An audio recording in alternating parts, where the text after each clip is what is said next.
Welcome to the Minesweeper project on VBTeacher.com.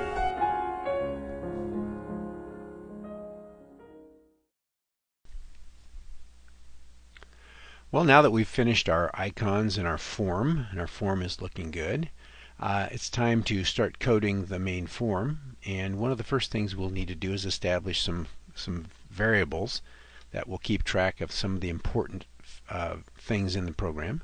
We'll need to determine how large the cells are on the screen, and so first we'll do a cell size. We'll default that to 20. We'll need to know the rows and the columns for the board, and we can vary this with our program, but for now we'll do the default size. So the board rows is integer equals 9, and the board columns. And then we'll do the mine count, how many mines are hidden on it. And we'll do a variable in here to keep our clock going, dim the seconds as integer. And we'll start that at 0. And we'll need to know when a person marks a mine, whether they're done or not. So dim marked mines as integer equals 0. And finally, we need to keep track of the mines themselves, and we need to put that in an array. This will be a two-dimensional array, and we'll call it minefield. And we'll dimension it to the board rows and the board columns, the default size. And the type of thing here is a mine cell, just like our user control. So this is an array of our user controls that do all of our pictures for us. The upper left corner is going to be 0, 0, and the bottom right corner will be 9, 9. So there we go. Next, we're going to do a form load. On the form load, we're going to build the board, and this is how we'll get started with our program. And we're going to build a board, and we'll have a routine to do that. We don't have that here yet, and that will be the first thing we want to do here. So next we'll do a private sub, build board, and the build board will be the routine that we use to create all the controls that we need. Okay. Next, we need to, on the build board,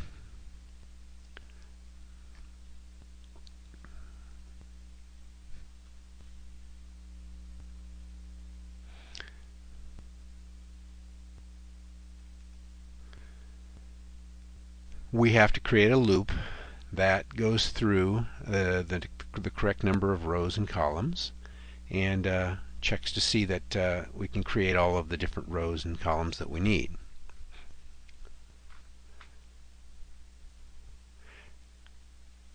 Now, first thing we'll do is to create a small loop that will loop through the rows and columns.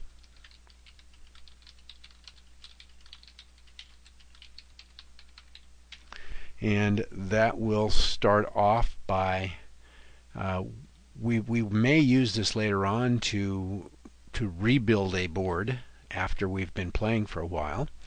And so the first thing we need to do here is to redimension our array to the current number of board rows and board columns. -1. So if we want 9 rows and 9 columns, we dimension this to 8, 8. And so let's fix that the same way up here.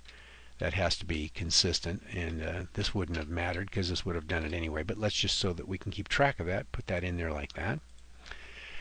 Next, we're going to loop through all of the rows. And so for row as integer equals 0 to board rows -1, and then for call as integer equals 0 to board calls -1. And we will then now have to do a series of creations of our user control. And so the first step we do there is to dim, and let's just do a C as new mine cell. And we will always, in order to see that, we have to do two things. We have to add it to the container control, which here is the panel mine controls dot add, and we'll add C to the panel mine controls. We need to position this within the panel, and so here the panel has to be the left of the thing. C dot left will have to be the cell size times the column number. So column 0 will be on the left margin, and column 1 will be cell size pixels to the right of that, and so on. And the C top will have to be the cell size, we're keeping these square, times the row. And the width and the height of the thing, C dot width, will be cell size, and C dot height will also be cell size. And we'll set this so that it has mine is false, and we'll set the number of neighboring mines to 0, just to be careful. And then we will keep track of where the location of this current cell is, so if we click on it we know its location. So C dot X will equal to the across, so that's the call, and C dot Y will be the row. And next we will loop through and create all these mines and locate them all. Okay. Let's see what happens here. We should be able to see something when we run this now. Let's save our work and rebuild. See if we get any errors.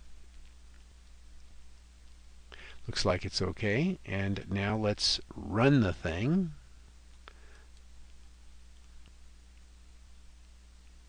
Now, as you can see, we did get our cells placed in the correct place. We have a sizing issue. Our panel is not the exact correct size to hold these cells, so we're going to have to build a routine that does some sizing there. But this routine of creating user controls, in this case mine cells, on the fly is very standard, and it runs along the same kind of pattern as we've done here. You loop through the rows and the columns. You create the mine with a dim statement using the new command. You add it to the container controls. You set up its left and top and width and height and so on. And you set all those properties, and as you do that, then those will be added to the panel control. And we'll stop here because this is a pretty long chunk so far, and we'll come back in a few minutes and work some more on this routine of building the board. Thanks for programming along with us.